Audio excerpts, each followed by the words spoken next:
ఎన్నికలైపోయాయి. దాదాపుగా 9 నెలలు కళ్ళు మూసుకొని కళ్ళు తెరిచేసరికి అప్పుడే 9 నెలలు గడిచిపోయింది. నిజంగా 2019 నుంచి 2024 మన ప్రభుత్వం ఉన్నప్పుడు, అంటే వైఎస్ఆర్సిపి జగన్ 1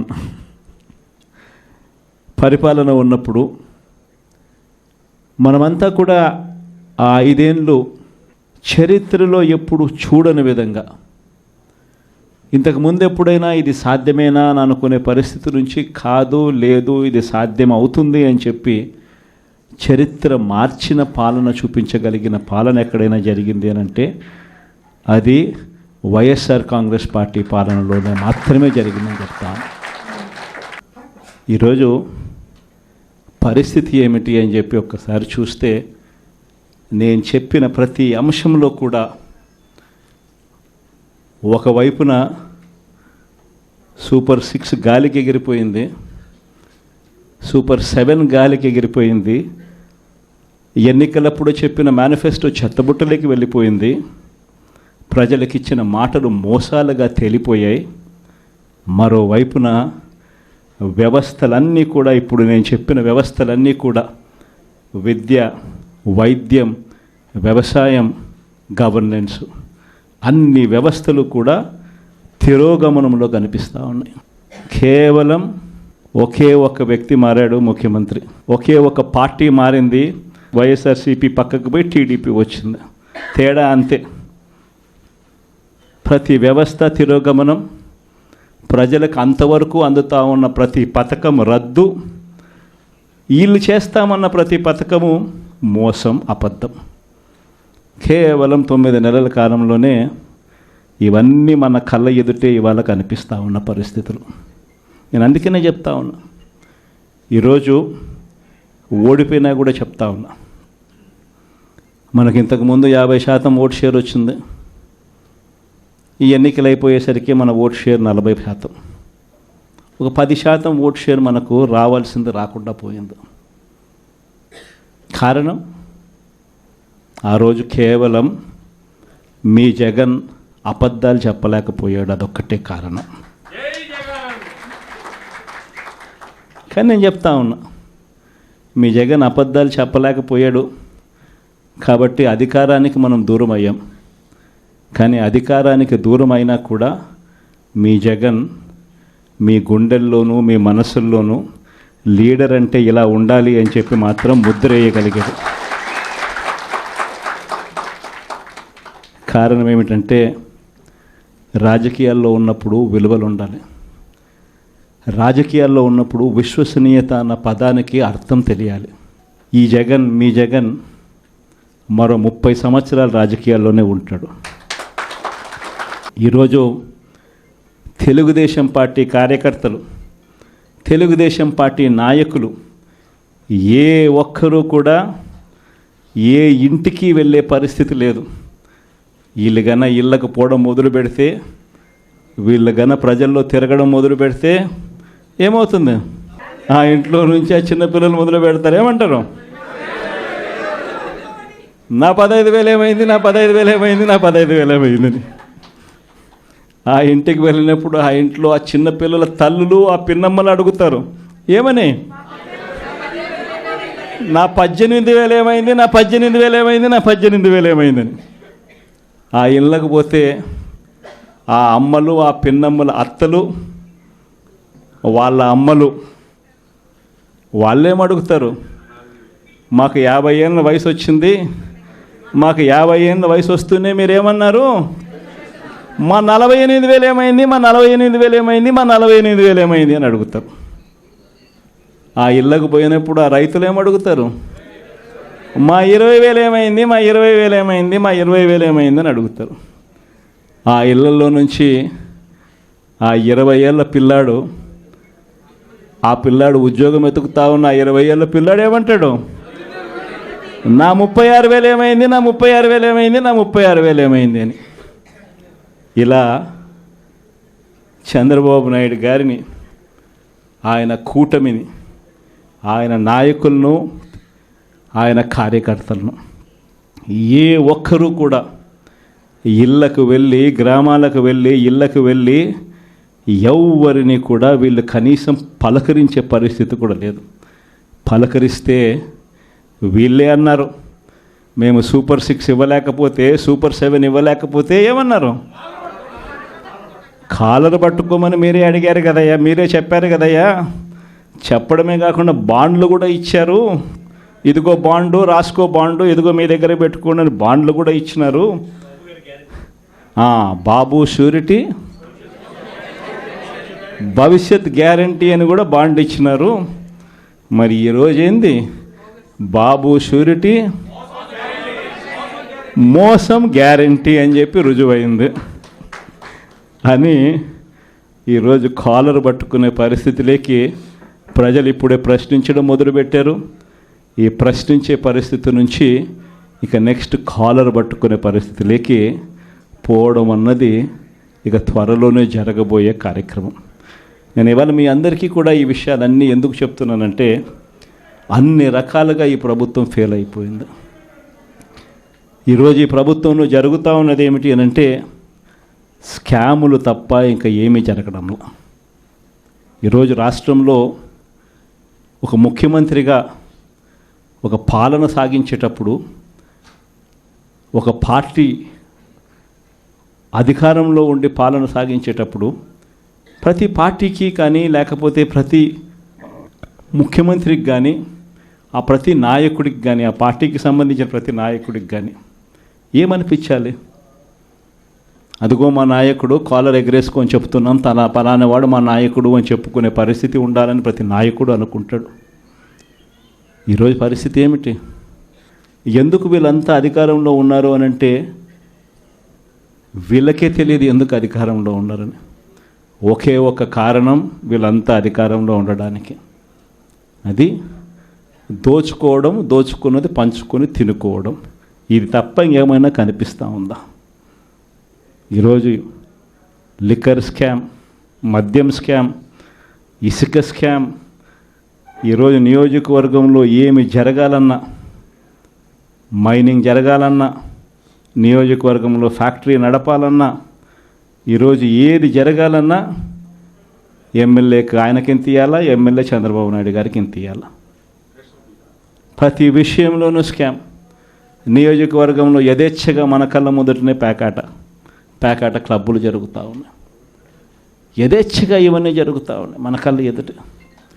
ప్రశ్నించే స్వరం ఎవరైనా ప్రశ్నిస్తే ప్రశ్నిస్తారేమో అని, ప్రశ్నించకూడదు అని ఏకంగా చిన్నపిల్లలను కూడా చూడుకోకుండా వాళ్ళందరినీ సోషల్ మీడియా కింద 111 సెక్షన్ పెట్టి, అంటే ఆర్గనైజ్డ్ క్రైమ్ అంట.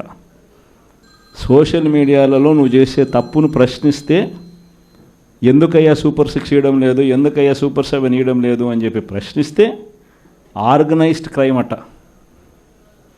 టెర్రరిస్టులకు పెట్టే క్రైమ్ ఆర్గనైజ్డ్ క్రైమ్ అని పోస్టింగ్ను పెట్టిన వాళ్ళను, చిన్నపిల్లలను కూడా చూడుకోకుండా వాళ్ళందరినీ జైలులో పెట్టి 40 రోజులు, 30 రోజులు, 50 రోజులు రకరకాల స్టేషన్ల చుట్టూ తిప్పి, రకరకాల జిల్లాలన్నీ తిప్పి వాళ్ళందరినీ కూడా ఇబ్బందులు పాలు చేసే కార్యక్రమం జరుగుతూ ఉంది. కానీ ఒకటి చంద్రబాబు నాయుడు మర్చిపోతూ ఉన్నాడు.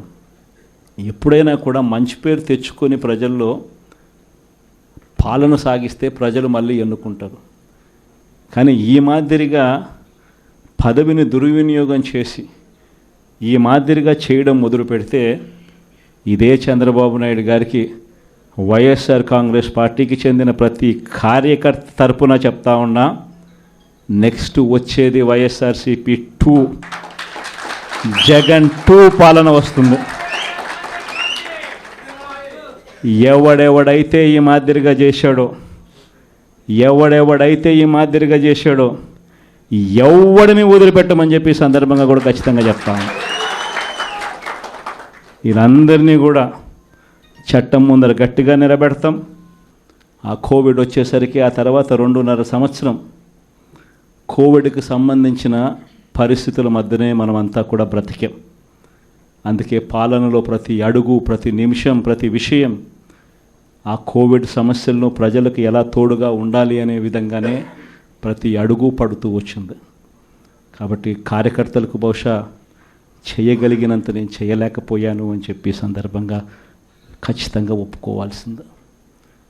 కానీ ఈసారి మాత్రం జగన్ 2లో ప్రతి కార్యకర్తకు అండగా తోడుగా ఖచ్చితంగా ఉంటాను అని కూడా ఈ సందర్భంగా చెప్తాను.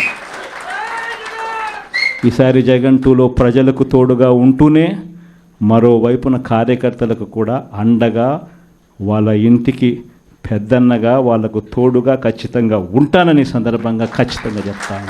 వీళ్ళు దిక్కుమాలిన పాలనలో ఏ మాదిరిగా పాలన చేస్తూ ఉన్నారో కూడా మనమంతా చూసాం. మన తిరుపతి మీ అందరికీ కనిపించుంటుంది. నిజంగా ఈ ఒక్కొక్క కార్పొరేషన్లో వీళ్ళకున్న బలం ఎంత అని చెప్పి చూస్తే తిరుపతి కార్పొరేషన్లో 49 ఉంటే 48 వైఎస్ఆర్సీపీ గెలిచింది. తెలుగుదేశం పార్టీ 1.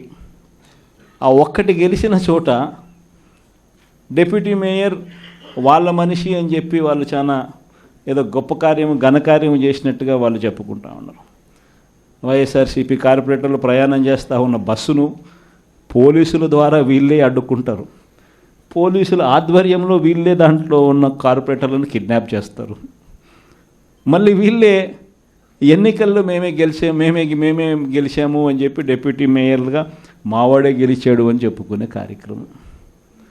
ఆ కార్పొరేటర్లు పాపం వచ్చిన తర్వాత వాళ్ళు చెప్పిన గాథలు మీడియా సమక్షంలో మనం అంతా కూడా చూసాం.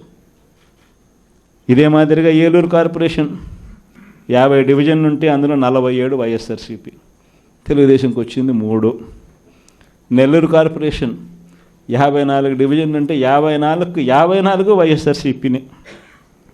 హిందూపురం మున్సిపాలిటీ బాలకృష్ణ కనిపిస్తాడు, చంద్రబాబు నాయుడు బాగుమడిది, ఆయన ఏదో ఘనకార్యంగా చెప్తాడు.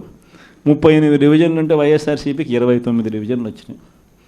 తెలుగుదేశంకి వచ్చింది కేవలం 6.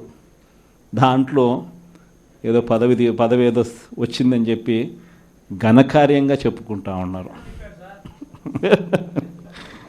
పాలకొండలో 20 ఉంటే 17 వైఎస్ఆర్ కాంగ్రెస్ పార్టీ, 3 టీడీపీ. అక్కడేమో వైఎస్ఆర్ కాంగ్రెస్ పార్టీ వాళ్ళు ఎవరిని కూడా వీళ్ళు ఒక్కరిని కూడా లాగలేకపోయారు. సో వెంటనే ఏం చేశారు? Post phone. తుని 30 ఉంటే 30కి 30 వైఎస్ఆర్సీపీ. తెలుగుదేశం పార్టీకి ఒక్కడు కూడా లేడు. ఆడ కూడా ఉద్రిక్తత పరిస్థితుల మధ్య ఎలక్షన్ పోస్ట్ పోన్ అంట. పిడుగురాళ్ళ మున్సిపాలిటీ 33కి 33 వైఎస్ఆర్సీపీని, ఈడ కూడా election post phone. Nuzvid municipality 32 ఉంటే 25 వైఎస్ఆర్సీపీ, 7 టీడీపీ. బుచ్చిరెడ్డిపాలెం 20 ఉంటే వైఎస్ఆర్సీపీకి 18, టీడీపీకి 2. నందిగా మున్సిపాలిటీ 20 ఉంటే వైఎస్ఆర్సీపీకి 13, టీడీపీకి 6. చివరికి గుంటూరులో కూడా 57లో 46 వైఎస్ఆర్సీపీ, టీడీపీకి 9, ఆ కూటమికి 2. దీంట్లో కూడా అవిశ్వాసం పెడతారంట, మేయర్ని దింపేస్తారంట, ఫలానోడు ఇంకొకడు అని చెప్పి మేయర్ పేరు కూడా అనౌన్స్ చేస్తున్నారు. నిజంగా ప్రజాస్వామ్యం అనేది ఎక్కడుంది అని అడుగుతా ఉన్నా. ఇదే మీ అందరికీ గుర్తుందా? ఇవన్నీ ఎలక్షన్లన్నీ ఇవన్నీ లోకల్ బాడీ ఎలక్షన్స్ మన ప్రభుత్వం ఏర్పడ్డాక 3 సంవత్సరాల తర్వాత జరిగింది. అంటే కోవిడ్ నుంచి బయటపడిన తర్వాత ఎన్నికలు జరిగాయి. ప్రజలు అటువంటి ఎన్నికల్లో వైఎస్ఆర్ కాంగ్రెస్ పార్టీకి ఇలాంటి నెంబర్లతో ప్రజలు పట్టం కట్టారు. అంత బాగా పరిపాలన చేశాము అని చెప్పి ప్రజలు పట్టం కట్టారు. ఈరోజు మీరు చేస్తూ ఉన్న ఈ తప్పుడు సాంప్రదాయం ఎంత దారుణమైన తప్పుడు సాంప్రదాయం అంటే, రేపొద్దున ఎవడన్నా ఎన్నిక కాండి ప్రభుత్వంలో ఉన్న వాళ్ళు రేపొద్దున ఇదే పద్ధతిలో పోలీసులు పెడతారు, కిడ్నాపులు, ఇదే పరిస్థితులు ఎత్తుకొని పోవడాలు, ఇదే పరిస్థితిలో ఎవడన్నా ఏమన్నా గెలుసు, ఏమన్నా జరుగు, ఏమన్నా అయ్యి లాస్ట్కి ఏమో చైర్మన్లు ఏమో అధికారంలో ఉన్న పార్టీ వాళ్ళు చైర్మన్లు. ఇదే ప్రజాస్వామ్యం, ఇదే మనకు కావాల్సిన ప్రజాస్వామ్యం. అందరూ కూడా ఆలోచన చేయాలి.